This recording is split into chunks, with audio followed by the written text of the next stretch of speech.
This whole area is a training base actually. You can see the range flags which are down here, and for the entrance it's kind of like that. And it's a lot of different ranges here. Here we have a 300-meter range you can see down there, and then back this way over here you have some enclosed areas with huge concrete walls and mounds, and that's for close quarter shooting. It's kind of like that they do a lot of training. The Swiss system is pretty good when it comes to shooting. From the very beginning, it's been going on for many years. The Swiss have been training this way probably about 20 years, I would say. These are vehicles right here that transport these guys. And then we get around the corner here. What's really interesting, I've actually been able to walk around and no one's messed with me.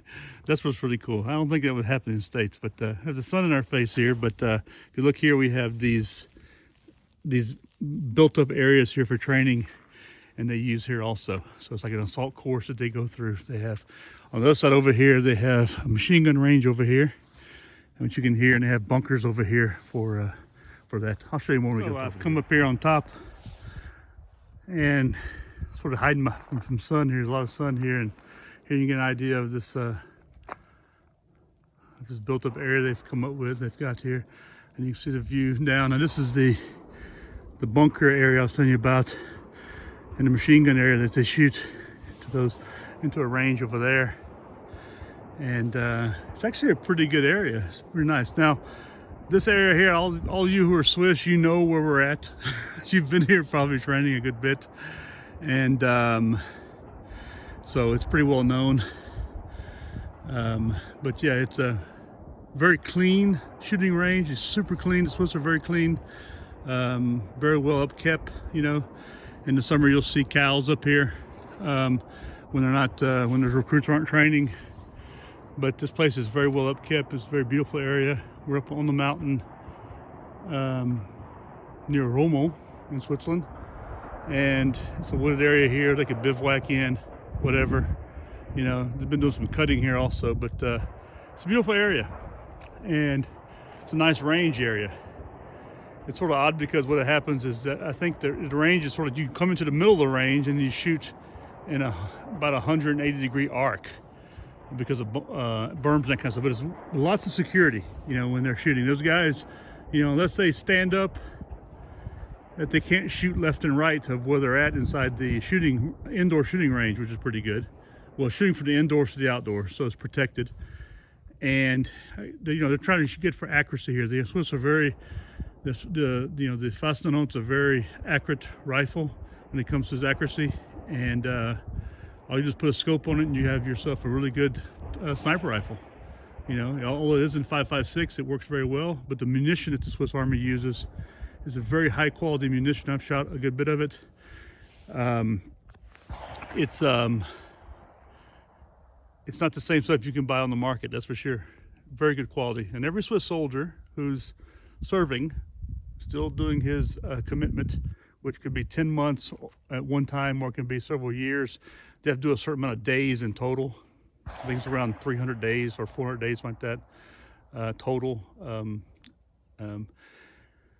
Anyway, they are issued for at home, once they go back home, 50 rounds of 5.56, and they keep that along with their magazines and their assault rifle, which they maintain at home. So, and their gear. So it's all ready. All they have to do is show up, and they have the basic amount of uniforms. They don't get issued a lot of uniforms. I believe they only get issued 2 uniforms. But while they're going through recruit training, they get issued an additional couple of pair. And then of course they can change this stuff out. Same with shoes, this kind of stuff. They're issued a pair months before they start basic training.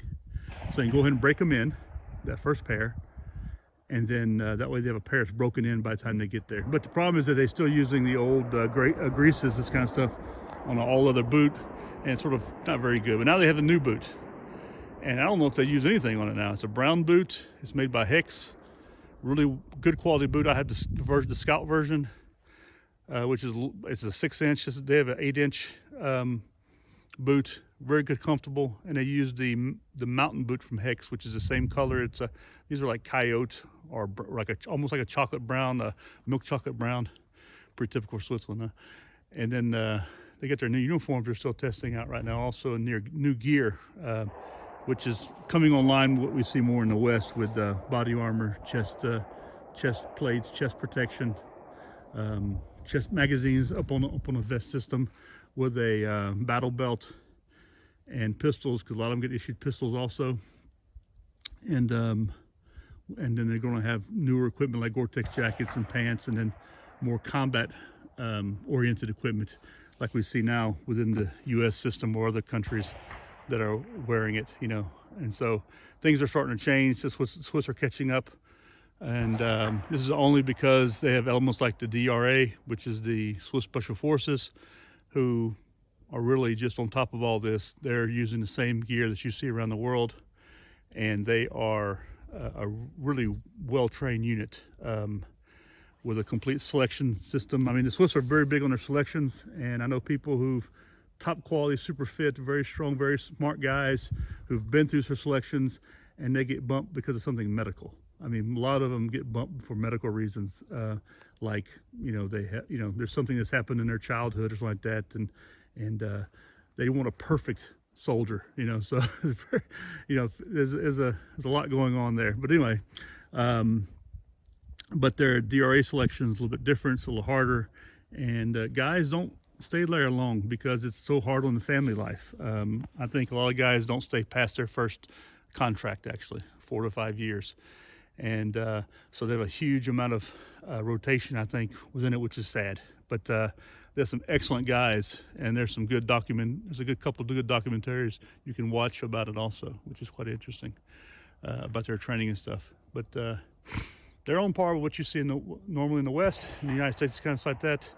They're getting out there, they're getting involved, and you know, as much as that they can, I would say, because the Swiss, of course, is a neutral country, and so their guys, you know, are doing a lot of cross training. I have friends of mine at Bragg's, and they see Swiss soldiers from the DRA that are in Fort Bragg sometimes, so you know that whom they are doing, either going through the 18 series courses like the medical course, whatever, you know, attending those courses, and then getting the U.S. Special Operations qualification, you know. So and I'm sure that there are some rotations out with CAG and this kind of stuff, or with the what we know as you know, a SMU, Special Missile Unit. So anyway, I'm gonna get on. Hope you enjoyed this little video. I'm gonna put these together here and show you, just give you a quick idea. You know, let's look and see what this is. There's lots of graffiti here because this is open. People can get out here. Now it says, you know, you're not supposed to be here.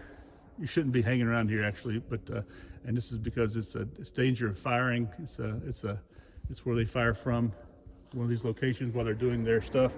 And you can see they can shoot all the way to targets all the way down range down there. So they're shooting across all this stuff to targets that are down there, and you can just see some targets sitting up in white down there. But these are just different shooting points, firing points that they can go through from here. Quite interesting. Anyway, hope you enjoyed this little video, and you can hear them still firing it up over there. Nothing special about this, but it's I think it's a little, you know, it's a little different from some stuff you see. But the Swiss, you know, they do have a lot of intensive training. And I've been lucky enough in my 27 years here to train with the Swiss Army, to train on their systems, with their weapons and their techniques.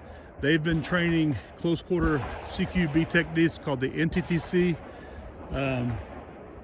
In the very beginning now, it's called the TAI, and then they have, I don't know what they're calling it now, but and these are basically the Chuck Taylor method from the very beginning they were using.